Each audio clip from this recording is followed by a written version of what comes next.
नमस्कार। छत्तीसगढ़ डिबेट में आपका स्वागत है। छत्तीसगढ़ में निगम मंडल में नियुक्ति किसकी युक्ति, इसको लेकर हम बातचीत करेंगे। दरअसल हम ये नहीं कह सकते, जो भी राजनीति से जुड़ा आदमी है या जिसके हित कहीं सधते हैं, वो ये कह नहीं सकता कि कोई नरफ होए हमें का हानि। दरअसल वो ये हर बार ये उस आहट को पहचानने की कोशिश करता है कि जो सत्ता के गलियारे से आती है, कि कोई जब दिल्ली से कोई बड़ा नेता आता है या कोई बड़ा नेता जाता है तो उसको लगता है कि कुछ ना कुछ होने वाला है। मंत्रिमंडल में फेरबदल हो सकता है, कोई किसी को कुछ टिकट मिल सकता है, किसी की राज्यसभा में कुछ हो सकता है। ये सब जब हो जाता है तो उसके बाद बचता है कि जिसकी सत्ता है वो सत्ता में जो बहुत सारे निगम मंडल जो प्राधिकरण हैं उसकी तरफ कार्यकर्ता या जो नेता हैं वो टकटकी लगा के देखते हैं। उसमें विधायक भी होते हैं जो मंत्री बनने से चूक गए, वो बहुत सारे अध्यक्ष होते हैं, बहुत सारे सक्रिय कार्यकर्ता होते हैं, पूर्व विधायक होते हैं, अलग अलग तरह के लोग होते हैं जिनको लगता है कि उनकी सेवा का प्रतिफल उनको मिलेगा। तो छत्तीसगढ़ में निगम मंडल आयोग और प्राधिकरण में नियुक्ति को लेकर सत्ता और संगठन में सहमति बन गई है। नियुक्तियों को लेकर नाम तय करने का फार्मूला भी फाइनल हो गया है। अब तक निगम मंडलों की नियुक्ति नहीं होने से कांग्रेस जो है वो इसको आपसी कलह बता रही है। तो छत्तीसगढ़ प्रदेश में विष्णु साय की सरकार को 9 महीने पूरे हो चुके हैं। अब जाकर निगम मंडल आयोग और प्राधिकरण में नियुक्तियों का रास्ता साफ हो पाया है। बीजेपी की उच्च स्तरीय बैठक में नियुक्ति करने के बारे में फैसला लिया गया है। नियुक्तियां 3 चरणों में की जाएंगी। पहले चरण में प्राधिकरणों में नियुक्ति की जाएगी, इसमें सक्रिय और वरिष्ठ विधायकों को अवसर मिलेगा। दूसरे और तीसरे चरण में निगम मंडल आयोग में नियुक्तियां की जाएगी। हालांकि यह नियुक्तियां नगरीय निकाय चुनाव से पहले होगी या बाद में, इसे लेकर संशय है। जानकारों का मानना है कि चुनाव से पहले नियुक्तियों से भाजपा में असंतोष बढ़ेगा और इसका खामियाजा जो है नगरीय निकाय चुनाव में हो सकता है। इसलिए नगरीय निकाय चुनाव के बाद ही नियुक्तियां होंगी। निगम मंडल की नियुक्तियों को लेकर उप मुख्यमंत्री विजय शर्मा ने बताया कि प्राधिकरण के विषय पर मुख्यमंत्री चिंता कर रहे हैं। नवरात्रि तक सूची जारी हो सकती है। कांग्रेस निगम मंडल में नियुक्ति में देरी पर बीजेपी पे गुटबाजी होने का आरोप लगा रही है। कहती कि इनके पास एक अभी तरह से आम सहमति नहीं है। चलिए, तो हम इस पर बातचीत करेंगे और इस बातचीत में हमारे साथ हिस्सेदारी करेंगे रविंद्र सिंह जी, जो बीजेपी के प्रवक्ता हैं। मैं उनका स्वागत करता हूं। अभिमन्यु मिश्रा कांग्रेस के प्रवक्ता हैं, उनका भी स्वागत है। और शशिकांत साहू जो मेरे साथ मेरे सहयोगी हैं, उनका भी स्वागत है। तो चलिए हम बातों का सिलसिला प्रारंभ करते हैं। तो सबसे पहले भाजपा के जो प्रवक्ता हमारे साथ हैं रविंद्र जी, मैं उनसे जानना चाहूँगा। रविंद्र जी, 9 महीने हो गए। 9 महीने सामान्यतः हमारे यहाँ क्यों कहा जाता है कि जो एक हमारे यहाँ मातृत्व होता है उसमें 9 महीने में जो है रिजल्ट आता है, डिलीवरी होती है। अब सरकार के 9 महीने हो गए हैं, तो सरकार के जो मंत्री बनना था बन गए। अभी भी 2 पद खाली हैं, उसको लेकर भी बात होती है। फिर बीच बीच में हम डिबेट करते हैं कि दक्षिण से कौन चुनाव लड़ेगा, उसको लेकर भी बातचीत होती है। अब फिर कई बार हम इस पर भी बातचीत करते हैं कि अब बहुत हो गया। अब कार्यकर्ताओं की आस टूट रही है कि अब कब दोगे दरस भगवान, लाल बत्ती कब मिलेगी, गाड़ी पे चढ़ने कब मिलेगा, कब हमारी जो है हमने इतना जो काम किया उसका प्रतिफल कब मिलेगा। तो रविंद्र जी, ये हम अभी कयास ही लगा रहे हैं कि कब कब ये होगा, पर जैसा कि सूत्र बता रहे हैं कि प्राधिकरणों में पहले नियुक्ति होगी, फिर उसके बाद निगम मंडल मिलेगा। तो प्राधिकरण को बहुत गंभीरता से तो नहीं लेते नेता, चाहे वो किसी भी पार्टी के हों। प्राधिकरणों में नियुक्ति हो जाती तो सोचते हैं कि या तो प्राधिकरण में जो सीईओ बैठा है वही सब कुछ कर लेगा, हमारे लिए तो कुछ बचता नहीं, मीटिंग में भत्ता मिलेगा, मीटिंग में बुलाएंगे, कार्रवाई विवरण करेंगे, बहुत सारे अधिकार नहीं होते। हाँ, पर निगम मंडल में उनके पास एक स्वायत्ता होती है, एक पावर होता है, वहाँ पे काफ़ी कुछ फंड होता है, स्टाफ होता है, तो लोगों की नज़र उस पर है। तो चलिए रविंद्र जी, आप सिलसिलेवार बताइए कि किस किस तरह से क्या क्या होने वाला है। सबसे बड़ी बात है, आपने कहा कि मातृत्व जो होता है 9 महीने में होता है, और मातृत्व का 9 महीना जब होता है अगली पीढ़ी के लिए बहुत योगदान होता है। और इसी तरह से संसार चलती, दुनिया चलती। भारतीय जनता पार्टी की सरकार को भी आए 9 महीने हो गए हैं, तो निश्चित रूप से एक नई पीढ़ी आएगी, और ये नई पीढ़ी आएगी तो सत्ता और संगठन के तालमेल से और आपस के समन्वय से, आपस से बातचीत करके जो भी मतलब क्या कहते हैं नियुक्तियां होंगी, निश्चित रूप से बहुत बेहतरीन होगा। छत्तीसगढ़ के विकास के लिए एक मार्गदर्शक मंडल और एक मॉडल के रूप में काम आएगा। मुझे अफसोस है कि आपने बताया कि कांग्रेस के मतलब नेता कह रहे थे, प्रदेश अध्यक्ष जी कह रहे थे कि भाजपा में अंतर कला है। मुझे याद है 29 अक्टूबर 2022 को, जबकि 17 अक्टूबर क्या कहते हैं 2018 को भूपेश बघेल ने शपथ ली थी। उसके 4 साल बाद उन्होंने निगम मंडलों में नियुक्ति की। 4 साल बाद, हम तो 9 महीने का बात कह रहे हैं। और जैसा कि आपने खुद बताया है कि हमारे डिप्टी सीएम विजय शर्मा जी ने कहा है नवरात्रि के पहले हो जाएगा, तो हम प्रसव भी समय पे कराएंगे, स्वस्थ बच्चा भी आएगा, आगे संरक्षण भी जो विरासत का होता है वो भी बहुत अच्छा आएगा। कहीं हम डिले नहीं करेंगे। भूपेश बघेल जी क्यों डिले करते रहे, चाहे शायद उनकी तानाशाही रही होगी या पार्टी में एकाधिकार का रहा होगा वर्चस्व, इसलिए 4 साल बाद किए होंगे। भाजपा में ऐसा होता नहीं है। सत्ता और संगठन दोनों का तालमेल होता है और पूर्ण हो चुका है, और इसलिए रिजल्ट भी बहुत जल्दी आ जाएंगे। बहुत ज्यादा हमारे यहाँ कोई सत्ता ऐसा लाल बत्ती के लिए नहीं ये करता है, लालित नहीं होता है कि भाई मुझे लाल बत्ती मिलेगा तभी हम काम करेंगे। 5 साल विपक्ष में भी रहे तब भी हमने जिम्मेदारी से काम किया है। अब सरकार आ गई है तो शीर्षस्थ लोग बैठकर इस पर निर्णय लेंगे। अलग अलग टाइप के पैरामीटर्स होते हैं, अलग अलग प्रकार के मापदंड होते हैं कि कौन प्राधिकरण में जाएगा, कौन निगम में जाएगा, कौन बोर्ड में जाएगा, कौन आयोग में जाएगा। यहाँ पर भी हम ये नहीं देखेंगे कि कौन सा मलाईदार है। जो संगठन तय कर दे, जो सत्ता तय कर दे, एक कर्मठ सिपाही और अनुशासित सिपाही के रूप में हमारा कार्यकर्ता वहां चला जाता है और जिम्मेदारी को निभाता है। और अभी भी हम वहां जाएंगे लाल बत्ती के लिए जितने लोगों का तय होता है इनमें, तो कोई पैसे कमाने के लिए, धन प्राप्त करने के लिए नहीं जाएगा, वो जनता की सेवा करने के लिए जाएगा। क्योंकि इतने सारे आयोग बने, उनके कार्य हैं, उनके मतलब कर्तव्य हैं, उन कर्तव्यों को पूरा करने के लिए सत्ता और संगठन भेजता है, तो उसके लिए हम जाते हैं। हमारे यहाँ कोई मारा पीटी नहीं होती है, कोई कुर्सी फेंकई नहीं होती है, नाराजगी राजी भी आप देखिएगा बिल्कुल नहीं होने वाला है। जिसको जो जिम्मेदारी मिलेगी पूरे श्रद्धा के साथ, पूरे विश्वास के साथ, पूरी कार्य क्षमता के साथ वो अपना कर्तव्य का निर्वहन करेगा। और सत्ता और संगठन ऐसा कुछ तय करते हैं, बहुत जल्दी सारी क्या कहते हैं संशय और सारी जो शंकाएं समाप्त हो जाएगी। और जैसे कि फिर मैं एक बार कह रहा हूँ, विजय शर्मा जी ने स्पष्ट कर दिया डिप्टी सीएम जी ने कि नवरात्रि के पहले हो जाएगा। मुझे नहीं मालूम फर्स्ट फेज में होगा, सेकंड पे ऐसा कौन फार्मूला बनाया है मुझे नहीं पता है, ये मैं आपसे सुन रहा तो हूँ। रवीन जी हो चलिए सकता है ठीक एक है, साथ से हो जाए। मतलब आपके यहाँ सत्ता संगठन में तालमेल है और अनुशासन का डंडा इतना है कि लोग उस तरह से बात नहीं करते। पर यदि मैं पोस्टिंग की बात करूं, जब पोस्टिंग कहाँ होती है, सरकार में होती है, जैसे एक बात होती है, तो जो सिपाही होता है वो कहता है कि साहब मुझे वायरलेस में मत रखो, मुझे लूप लाइन में मत रखो, मुझे थाने पे रखो।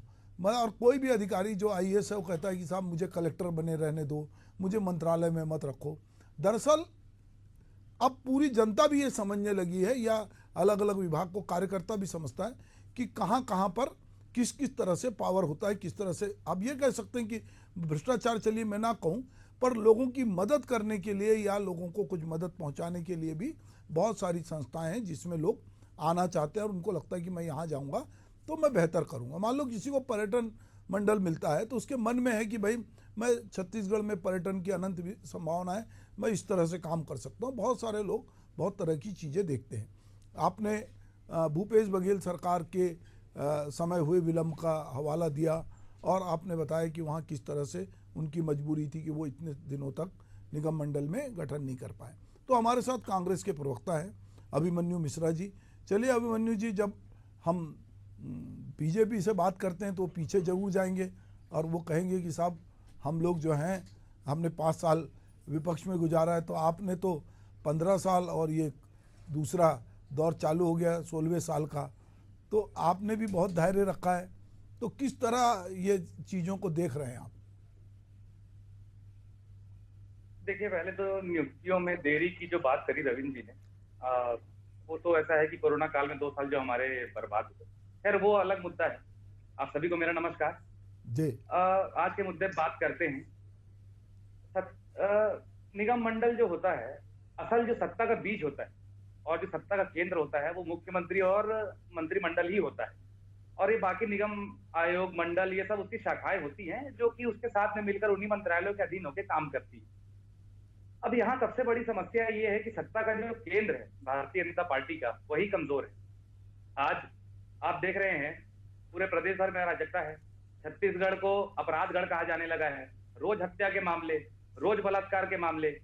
आप देखें एसपी कलेक्टर कार्यालय जला दिए जाते हैं। उसके बाद 4 साल की बच्ची के साथ दुराचार होता है तो महीनों लग जाते हैं अपराध दर्ज करने में। तो और ऐसी कई सारी बातें।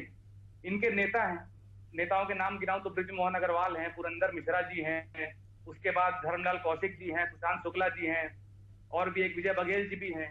ये सारे के सारे नेता सरकार को आईना दिखाने का काम कर रहे हैं, सवाल खड़े करने का काम कर रहे हैं सरकार की शैली के ऊपर, मोदी की गारंटी के ऊपर। ये हुई नेताओं की बात। अब आते हैं कार्यकर्ताओं पे। कार्यकर्ताओं की तो खुलेआम लड़ाई चल रही है। रविंद्र जी खुद राजनांदगांव से ही हैं, वो तो जानते हैं कि किस तरह से नेताओं में शराब के पैसे के बंटवारों को लेकर के लड़ाई हुई। डोंगरगढ़ में जो मेले का पार्किंग के ठेके को लेकर के भारतीय जनता पार्टी के कार्यकर्ताओं के बीच में लड़ाई हुई। रायपुर में तो कोयले के मामले में गोलियां चल गई थी। तो कार्यकर्ताओं से लेकर नेताओं में सब में असंतोष। और जिस तरीके से सरकार 9 महीने से चली है, जनता ने तो छोड़ो, इनके खुद के कार्यकर्ताओं ने ऐसी उम्मीद नहीं की थी कि ऐसी सरकार चलेगी। तो असंतोष बहुत ज्यादा है। और इनको सबसे बड़ा डर ये है कि आने वाले जो अभी नगर निगम के चुनाव है और पंचायत के चुनाव है, इसमें इनका सुपड़ा न साफ हो जाए। तो ये अब एक राजनीतिक शिगुफा जो वापस से चार्ज करने के लिए अपने कार्यकर्ताओं को इनके द्वारा छोड़ा गया है, ये निगम मंडल की नियुक्ति। और जैसे कि बता रहे हैं, पहले वरिष्ठ विधायकों को उसमें लेंगे ताकि चुनाव के समय वे काम करें अच्छे से, उनमें कोई नाराजगी ना हो। बाकी हो सकता है चुनाव के बाद भी आए। खैर वो सब हमारी चिंता का विषय नहीं है। हमारी चिंता का विषय तो केवल ये है कि जिस तरीके से सरकार चल रही है और ये नई नियुक्तियों से वित्तीय भी भार पड़ेगा। 3,500 करोड़ हर महीने सरकार कर्ज ले रही है। ये बातें मीडिया के माध्यम से सामने आई। और जो कि कहते थे कि बिना कर्ज के हम वित्तीय प्रबंधन संभालेंगे। तो इस तरीके की बातें जो करके भारतीय जनता पार्टी आके और अपने वादा खिलाफी 9 महीने में की है, तो केवल जनता ही नहीं, आज कार्यकर्ता भी जो इनके हैं इनसे नाखुश हैं, कहीं ना कहीं नेता भी नाखुश हैं। तो उनको सबको समायोजित करके एक लाइन में खड़ा करने की एक कोशिश है, जो कि हमारा मानना है कि कोशिश बिल्कुल भी सफल नहीं होगी। क्योंकि जब सत्ता का केंद्र ही जो है वो कमजोर है तो उसकी शाखाएं कुछ नहीं कर सकती। जब सत्ता मजबूत होगी तो मंडल आयोग साथ में मिल करके सत्ता के काम करेंगे और जन सरोकार का काम करेंगे। अब जब यहाँ मंत्रियों की नहीं चल रही, दिल्ली से आदेश आते हैं, विधानसभा की टिकट से लेके हर एक जो डिसीजन है वो दिल्ली से आता है, तो क्या उम्मीद करेंगे यहाँ के कार्यकर्ता कि आगे मंडल आयोग में रह के भी ये क्या काम कर पाएंगे। तो ये जो असंतोष है उसको किसी ना किसी तरीके से मैनेज करने की कोशिश भारतीय जनता पार्टी यहाँ पे कर रही है, जिसमें वो सफल नहीं होने वाली। जी पता नहीं क्यों आपको ऐसा लगता है कि जो सत्ता का प्रमुख केंद्र होता है वहाँ कमजोरी है। मुझे लगता है कि जो एक जगह होती है, वो पद होता है, चाहे वो पीएम हो, सीएम हो, डीएम हो, वहाँ कोई बैठे, वो एक पावर सेंटर होता है जहाँ से कि वो संचालित होता है। और उसको बहुत सारे अदृश्य हाथ होते हैं, जब बहुत सारी ताकतें होती हैं जो उसको, चाहे ब्यूरोक्रेट हो, चाहे संगठन हो, बहुत सारे लोग। और वो आदमी, एक आदमी अगर शांत प्रवृत्ति का है, बहुत पब्लिक में जाके हल्ला गुल्ला नहीं कर रहा है, तो इसका ये तो मतलब नहीं होगा कि वो आदमी जो है डिसीजन नहीं ले रहा है या काम नहीं कर रहा है। अभी कलेक्टर कॉन्फ्रेंस हुई और जिस तरह के तेवर मुख्यमंत्री ने दिखाए, तो लोगों को कल्पना नहीं थी कि ये विष्णुदेव साय जो हैं ये इस तरह से भी तीखे तेवर दिखाएंगे, तो उन्होंने दिखाया। बहरहाल अब ये सीएम का प्रिविलेज है कि वो निगम मंडल में संगठन के साथ मिलकर किन किन को रखता है, और पार्टी देखेगी कि भविष्य में हमारे साथ हमको क्या फ़ायदा है, और जो लोग हमारे साथ लगे हैं, जिनकी निष्ठा हमारे साथ है, उनको नवाजने का एक अवसर मिलता है। तो किन किन नामों की चर्चा है, क्या कुछ होगा, हमारे जो संवाददाता हैं शशिकांत साहू, वो फील्ड में रहते हैं, घूमते रहते हैं, तो बहुत जगह से जो अंदर खाने में बातचीत चलती है वो उनके पास होती है। तो मैं शशि से चाहूँगा कि भाई किस किस के नाम की चर्चा है, किस किस को क्या क्या मिल सकता है, इसको लेकर जो कवायद हो रही है, बातचीत हो रही है, वो क्या कुछ है। बिल्कुल सर, देखिए बात की जाए, जब से जो शायद सरकार है वो बनी है, 9 माह का समय करीब हो गया है। और ऐसे में जो निगम मंडल का जो इंतज़ार है वो जल्द से जल्द ख़त्म हो सकता है, चूँकि लगातार बैठकों का दौर देखने को मिला। हाल ही में अभी प्रदेश प्रभारी जी नितिन नवीन जो है छत्तीसगढ़ आए थे, और जो एक तरफ जहां बीजेपी की जो सदस्यता अभियान चल रही है इसको लेकर भी उन्होंने बैठक ली, दूसरी तरफ जो निगम मंडल में नियुक्ति की जानी है इनको लेकर भी तमाम जो आला नेता है उन नेताओं के साथ चर्चा की गई है। बात की जाए सदस्यता अभियान में, तो सदस्यता अभियान में भी एक टारगेट जो है तमाम जो नेता है उनको दिया गया है, विधायक कार्यकर्ताओं सभी को टारगेट दिया गया है, उनके अनुसार भी पद दिया जा सकता है। साथ ही जो है जो छोटे स्तर के कार्यकर्ता है उन्हें तो मुख्यमंत्री ने यहाँ भी ऑफर दिया है कि उनके साथ जो कार्यकर्ता है ज़्यादा सदस्य बनाएंगे वो उनके साथ डिनर करेंगे, तो ऐसे में जो ज़्यादा से ज़्यादा सदस्य बनाएंगे उन्हें भी मौका मिल सकता है। दूसरी तरफ यह भी बताया जा रहा है कि जो जब कांग्रेस की तत्कालीन सरकार थी उस समय जो सड़क की लड़ाई लड़ी है, जो कार्यकर्ता मुखर होके जो कांग्रेस सरकार थी उनके खिलाफ लड़ाई लड़ी है, तो उनको भी इस जो नियुक्ति की जानी है उसमें जगह मिल सकती है। बात की जाए नामों पे तो सबसे पहले जो नाम है संजय श्रीवास्तव है जो भाजपा के महामंत्री है, केदार गुप्ता है, इसके अलावा जो अमित चिमनानी है बीजेपी के जो मीडिया प्रभारी है अमित चिमनानी, उनका भी नाम सामने आ रहा है, शालिनी राजपूत है, इन लोगों का जो नाम है सामने आ रहा है। इसके अलावा जो पूर्व विधायक है इन लोगों के नाम भी आ रहा है, जैसे कि शिवरतन शर्मा है, और जो अन्य विधायक है उन विधायकों का नाम भी जो सामने आ रहा है। इन लोगों को कहीं ना कहीं जो निगम मंडल है उनमें जो पद है मिल सकता है। निश्चित तौर से जिस तरह से कवायद लगातार लगाया जा रहा था कि जल्द से जल्द नियुक्ति दी जाएगी और सरकार में जो काम है, जो बोझ है, वो कहीं ना कहीं इन नियुक्तियों के बाद कम होगी। हालांकि निगम मंडल की नियुक्ति बताया जा रहा है कि जो निकाय चुनाव है, निकाय चुनाव को देखते हुए इन नियुक्तियों को किया जाएगा, चूँकि आगामी जो चुनाव है, चुनाव में जो परफॉर्मेंस है वो बेहतर कर सके, इसको ध्यान में रखते हुए नियुक्ति करना है न निगम मंडल। इसके अलावा मंत्री के 2 पद भी खाली है, उनको भी बताया जा रहा है कि निकाय चुनाव के बाद मंत्री के जो पद खाली है उनको भरा जा सकता है, क्योंकि एक मंत्री का पद पहले से खाली था और दूसरा बृजमोहन अग्रवाल के सांसद बन जाने के बाद खाली हो गए। तो निश्चित तौर से कयास तो लगाया जा रहा है, अब किन नामों पर मुहर लगेगी यह मुख्यमंत्री विष्णुदेव साय तय करेंगे। आज भी बैठकों का दौर देखने को मिला, आरएसएस के जो तमाम जो पदाधिकारी है, तमाम जो मंत्री है, भाजपा के प्रदेश अध्यक्ष है, उनके साथ आज भी बैठक की और बैठक में आगामी जो नियुक्तियों हैं उन पर किस तरह से भरा जाए इन पर विस्तृत चर्चा हुई है। जी ठीक है, तो शशि लगातार बैठकों का दौर जारी है, कुछ नामों का आपने उल्लेख किया, क्योंकि भाजपा में पूरे प्रदेश से लोगों को अलग अलग तरह से लिया जाना है, क्योंकि पूरे प्रदेश में जो लोग कोई बिलासपुर में सक्रिय है, कोई अंबिकापुर में, कोई राजनांदगांव में, कोई दुर्ग में है, कोई बस्तर में सक्रिय है, कोई नारायणपुर में है, तो अलग अलग जगह से जिसकी जैसी योग्यता होगी या जिसकी जहाँ जरूरत होगी, और वो कामकाज भाजपा चूँकि अपने सारे सदस्यों की एक प्रकार से पूरी प्रोफाइल रखती है कि उसको पता है कि उसके कौन से साथी क्या कर रहे हैं। तो हम फिर से चलते हैं रविंद्र सिंह जी के पास। रविंद्र जी की ये जितने निगम हैं, मंडल हैं, आयोग हैं, ये अलग अलग तरह से प्राधिकरण हैं।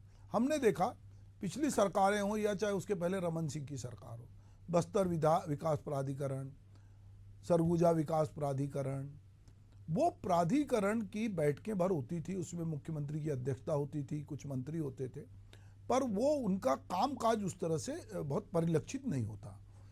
निगम मंडल हैं, उसमें कुछ निगम होते हैं जिसको लेकर थोड़ी चर्चा होती है, जो बहुत थोड़े दिखता है कि लोगों के बीच में डिलीवरी सिस्टम करते हैं, तो उसमें लोग बातचीत करते हैं कि यहाँ पर कौन बैठा है, तो लोग ये देख के समझते हैं कि यार इस आदमी को ये काम दिया गया है। इसके बाद हम जब देखें कि निगम मंडल हो गया, आयोग हो गया, तो ये अलग अलग जगह जो है किस तरह से लोगों को एडजस्ट किया जाएगा। अभी जैसे बातचीत में बीजेपी में ये कोई पता नहीं, आप कह पाएंगे कि नहीं, बीजेपी में कहना बड़ा मुश्किल होता है कि कौन क्या करेगा, किस यहाँ भला ही नाम किसी के चल रहे हों, पोस्टर बहुतों के लगते हैं, पर अचानक से पोस्टर फाड़ के कोई नया हीरो निकलता है और सारे पोस्टर एक तरफ धरे रह जाते हैं। तो ये बीजेपी ने एक नए तरह का एक कल्चर भी विकसित किया, इसलिए ये मुश्किल है पता लगाना कि कौन आएगा, किसको मिलेगा, ये कहना बड़ा मुश्किल है। पर हाँ, आम राय से जो संगठन और सत्ता है उसकी आम राय से ये होगा। फिर भी आपके पास यदि कोई जानकारी हो कि आप किस तरह से आपको लगता है कि जो जानकारी हम साझा कर रहे हैं, तो जिस तरह हमारे सहयोगी बता रहे हैं कि मीटिंगों का दौर चल रहा है और लगभग ये सूची जारी होने वाली है, और जैसे कहा गया कि नवरात्रि के पहले, अच्छा ये भी बात है कि पितृपक्ष में, चूँकि हम लोग जिस संस्कृति से आते हैं उस संस्कृति में पितृपक्ष में बहुत सारे काम नहीं किए जाते, तो पितृपक्ष में हो सकता है ये सूची जारी ना हो, और जब पितृपक्ष खत्म हो और नवरात्रि प्रारंभ हो तभी ये सूची जारी हो, और उसके बाद जैसा कहा जा रहा है कि दूसरे तीसरे चरण में जो है निगम मंडल और आयोग में नियुक्ति होगी, पहले प्राधिकरण में होगी। रवीन जी। सीधी सी बात है कि कब मतलब नियुक्ति होना है तो सत्ता और संगठन तय करता है। मैं नहीं कह सकता कि पितृपक्ष में होगा कि नहीं होगा, ये पूरा संगठन को तय करना है। सबसे बड़ी बात है जो आपने कहा कि प्राधिकरण में काम नहीं होता है, बस्तर विकास प्राधिकरण या सरगुजा विकास प्राधिकरण या रायपुर विकास प्राधिकरण या किसी निगम में ज्यादा होता है। यदि यहाँ किसी पर की नियुक्ति भी होती है तो उसके पैरामीटर्स तय। हमारे जो सत्ता संगठन में बैठे हुए वो आपसी तालमेल से सारे लोगों की कार्य क्षमता से परिचित होते हैं ना। हमारे यहाँ ऐसा नहीं होता कि किसी पर निगाह ना हो, सबकी क्षमताओं से परिचित होते हैं और उसी के अनुरूप कौन कहाँ नियुक्त होगा वो तय किया जाता है, और पूरा प्रमाणित तरीके से, और पैरामीटर एक निश्चित मापदंड के आधार पर होता है। तो हमारा वो तय करने का वो है और वो उसी अनुरूप होगा। और रही बात क्या कहते हैं, जैसे कांग्रेस कह रहे थे, कांग्रेस के प्रवक्ता, मुझे अफसोस होता है और इस तरह बातें की दिल्ली से तय होता है, भाजपा में दिल्ली से कोई आएगा। आपको बता दूं मैं 29 अक्टूबर 2022 को जो कांग्रेस ने निगम मंडलों में अपने अध्यक्षों या सदस्यों की नियुक्ति की थी, उसके ऊपर में क्या लिखा हुआ है आप देखिएगा। सोनिया गांधी जी की अनुशंसा के आधार पर मुख्य सचिव जी को निर्देश दिए जाते हैं। अब आप बताइए, इनके रिटर्न पे है, सोनिया गांधी की अनुशंसा पर मुख्य सचिव जी आप ये करें चीफ सेक्रेटरी को, और हम पर ये कहते हैं कि क्या कहते हैं, मतलब दिल्ली से होता, आपको तो रिटर्न पे है सोनिया गांधी के निर्देश पे। तो कम से कम कांग्रेस वर्क कर ले और कहने से पहले सोच ले कि आपने क्या किया और हम पर उंगली उठाएंगे। और इसी तरह विलंब को लेके यदि मतलब अंतर्कलह दिखता है तो आपका अंतर्कलह तो जग जाहिर रहा होगा। आपने सरकार बनाने के 4 साल बाद, 3.5 साल बाद मतलब ये क्या, आप किसी प्रकार की बहानेबाजी से बच नहीं सकते। जैसे कि भाजपा जो होता है निश्चित रूप से अनुशासित एक पार्टी है, और हम कोई, फिर कह रहा हूं मैं कि हम मतलब लाल बत्ती के लिए या उसके लिए नहीं करते, लेकिन ये संवैधानिक दायित्व है, हमारा अधिकार है। आयोग है, निगम मंडल है, बोर्ड है, वहां काम तो लेना है ना भाई, वहां लोगों को तो भेजना ही पड़ेगा, तब तो सही तरीके से चलेगा। और उसको कितना लेट करें, लेट भी करने की आवश्यकता नहीं, क्योंकि जनता से हमारी अपेक्षाएं, कांग्रेस से तो उन्हें निराशा हुई ही थी, तो हम बहुत जल्दी कर देंगे इसको। और मुझे नहीं लगता कि भूपेश बघेल जी ने जितना एक किया था, समय लिया था, उतना समय हमको लगेगा। एक और आखिरी बात कहना चाह रहा था, ये बृजमोहन अग्रवाल जी का नाम ले रहे थे और 3 मंत्रियों के, बड़े वरिष्ठ भाजपा नेताओं के, कि वो सरकार को आईना दिखाने का काम करते हैं। तो सरकार को आईना दिखाने का काम यदि भारतीय जनता पार्टी का कोई नेता, मंत्री या कार्यकर्ता करता है, तो भारतीय जनता पार्टी में लोकतांत्रिक प्रक्रिया है कि जहां कुछ भी बोला जा सकता है, ये अंतरकलह की श्रेणी में नहीं आता। और भूपेश बघेल के समय तो उनके मंत्री बोलने में डरते थे।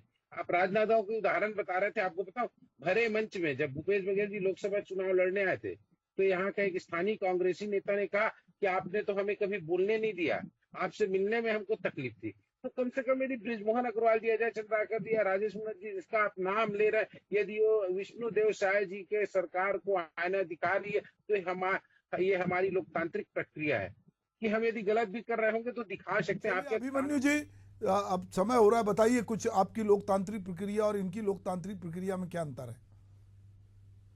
देखिए, सवाल उठाते थे हमारे विधायकों द्वारा जो सवाल चाहे सदन में उठाए गए हों चाहे बाहर उठाए गए हों, हमारी पार्टी ने उसकी जवाब दिया। हमारी पार्टी एक लोकतांत्रिक पार्टी है, जानते हैं। भारतीय जनता पार्टी में ये सब नहीं होता आमतौर पे। उसके बाद जब इस तरह की चीजें देखने को मिलती हैं, तब बिल्कुल हमें ऐसा लगता है कि भाई कहीं ना कहीं, और जहां तक समय लेने की बात कर रहे हैं, आप साल भर लीजिए, 2 साल लीजिए, 4 साल लीजिए, हमें उससे क्या लेना देना, आपकी पार्टी के अंदर की बात।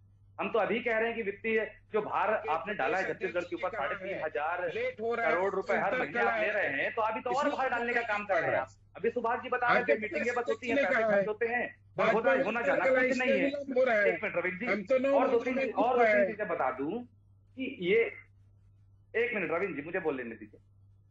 तो मैं वही कह रहा था कि ये जो 1-2-3 सवाल इन्होंने पूछे कि पुरानी सरकार में ऐसा, पुरानी सरकार में वैसा, मुझे ऐसा लगता है ये बड़ी एक अजीब आदत भारतीय जनता पार्टी के प्रवक्ताओं को पड़ी है कि उनसे जब आज की कोई परिस्थिति का सवाल पूछा जाता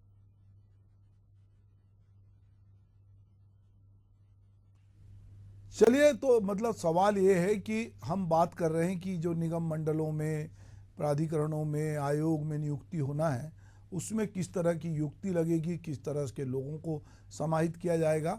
ये कांग्रेस के प्रवक्ता सही कह रहे हैं कि भाई ये भाजपा का अंदरूनी मामला है। अभिमन्यु जी हमें कुछ कह गलत रहे हैं। करने का अधिकार मिल जाता है, ऐसा नहीं है। तो ऐसा ऐसा जो भारतीय जनता पार्टी जो करती है, पुरानी पुरानी सालों की बातें याद दिलाती है। अगर 10 साल पहले जैसे कुछ गलत हुआ तो आज जो गलत हो रहा है वो इनको करने का अधिकार मिल जाता है, ऐसा नहीं है। जवाब तो आपको देना ही पड़ेगा।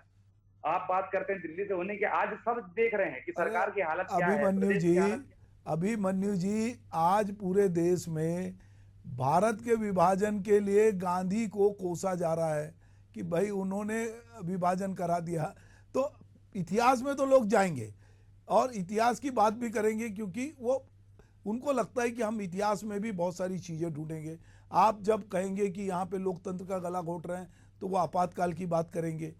तो ये बातें तो होगी राजनीति में, एक दूसरे पे लोग देखते हैं कि आपने अपने कार्यकाल में किया क्या, वो अपने कार्यकाल में क्या कर रहे हैं। ये कंपैरिजन तो प्रवक्ता करते ही हैं, अधिकांश डिबेट में लोगों का ये है।